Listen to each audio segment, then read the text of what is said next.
Now, do you think that Morning Joe and Joe Scarborough and Mika Brzezinski went there to fight for paid family leave, fight for the anti-war position, fight for some policy?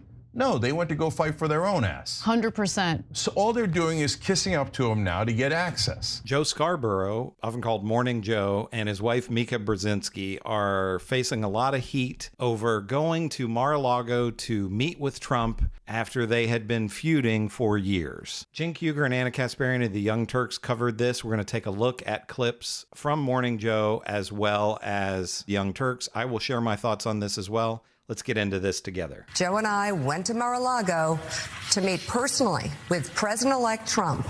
It was the first time we have seen him in 7 years. And it's going to come as no surprise to anybody who watches this show, has watched it over the past year or over the past decade, that we didn't see eye to eye on a lot of issues, and we told him so. What we did agree on was to restart communications. My father often spoke with world leaders with whom he and the United States profoundly disagreed. That's a task shared by reporters and commentators alike. Well, the hosts over at Morning Joe are facing quite a bit of backlash after they decided to visit Donald Trump for a delightful meal over at Mar-a-Lago following Trump's victory in the presidential election, of course. And this is after they basically spent years calling him a dangerous dictatorial man. Now, they said that they talked about many issues, including abortion, mass deportations, and the threats of retribution against political and media opponents. And here's their explanation as to why they decided to work with Trump after years of fear-mongering about his authoritarian nature. In this meeting, President Trump was tearful, he was upbeat, he seemed interested in finding common ground with Democrats on some of the most divisive issues. And for those asking why we would go speak to the president-elect during such fraught times, especially between us, I guess I would ask back, why wouldn't we? 5 years of political warfare has deeply divided Washington and the country. We have been as clear as we know how in expressing our deep concerns about President Trump's actions and words in the coarsening of public debate. But for nearly 80 million Americans, election denialism, public trials, and January 6th were not as important as the issues that moved them to send Donald Trump back to the White House with their vote. Joe and I realize it's time to do something different, and that starts with not only talking about Donald Trump, but also talking with him. Now, President-elect Donald Trump has also confirmed that this meeting did in fact take place. And in an interview with Fox News, he says many things were discussed, and I very much appreciated the fact that they wanted to have open communication. In many ways, it's too bad that it wasn't done long ago. He added that they congratulated me on running a great and flawless campaign, one for the history books, which I really believe it was, but it was also a campaign where I worked long and hard, that's what she said, perhaps longer and harder than any presidential candidate in history.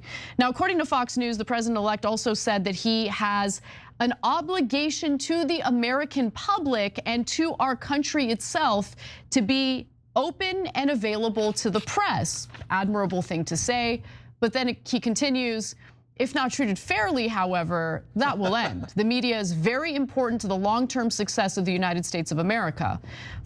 So, in a nutshell, Donald Trump just wants the media to be propagandists for him. If they actually criticize things that he does poorly, then he's not being treated fairly.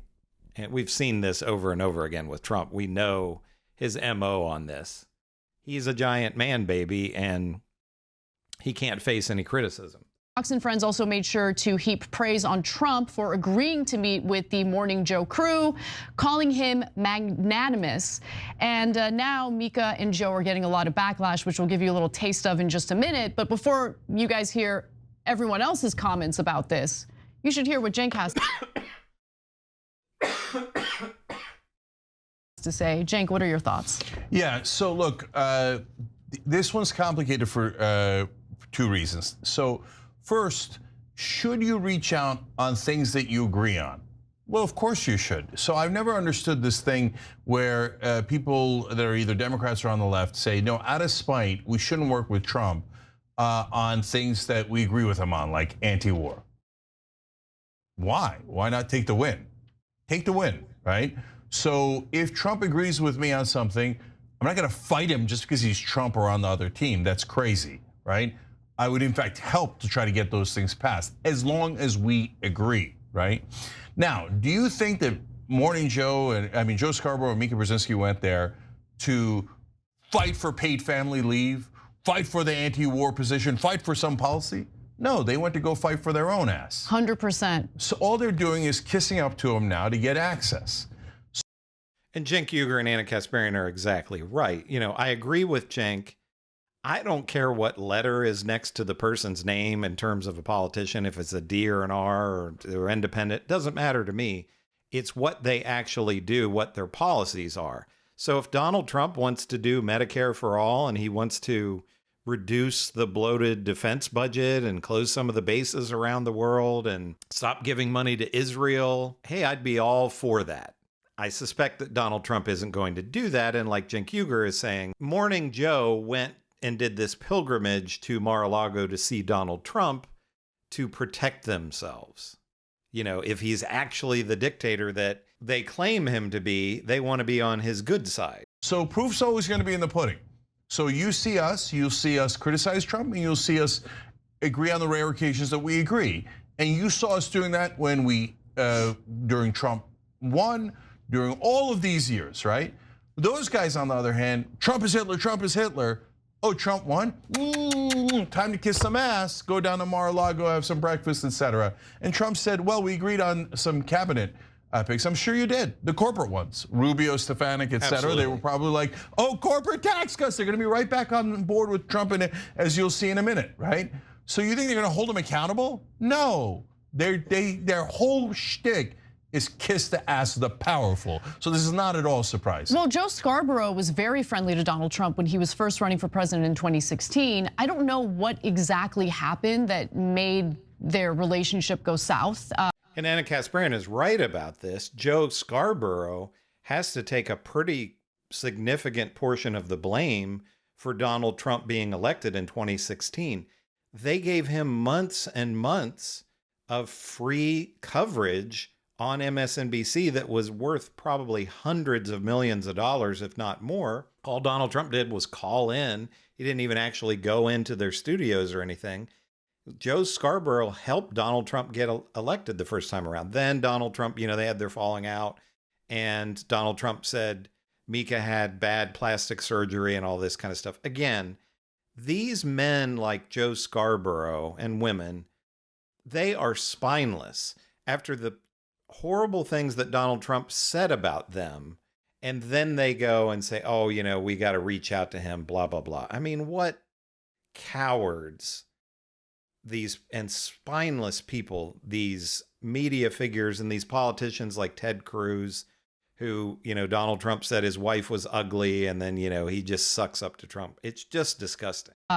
Scarborough certainly soured on Donald Trump, but look, I think that it's likely, you're right, that they want access to Trump.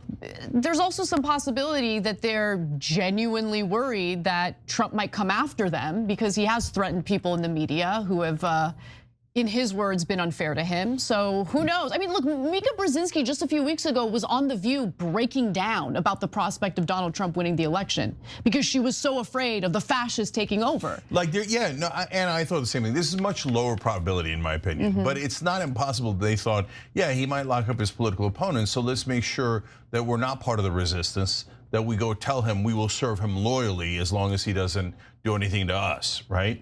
And so why did they turn on him? Trump did his usual personal insults to Mika Brzezinski, et cetera.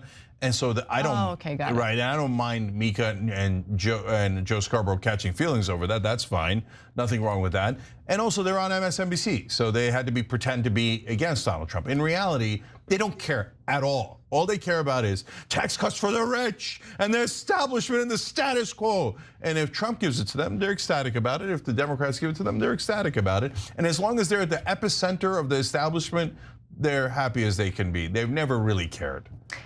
And Cenk Uygur is exactly right about this. If Donald Trump would come out, I mean, I would be absolutely shocked if this happened. But if Donald Trump came out and said, I think we need Medicare for all, everybody's going to have Medicare, and then you would see so many of these pundits on television turn on him. Because when Bernie Sanders was running for president, they talked on CNN. Well, I didn't watch MSNBC then, but I watched CNN for every day, just about for a straight year.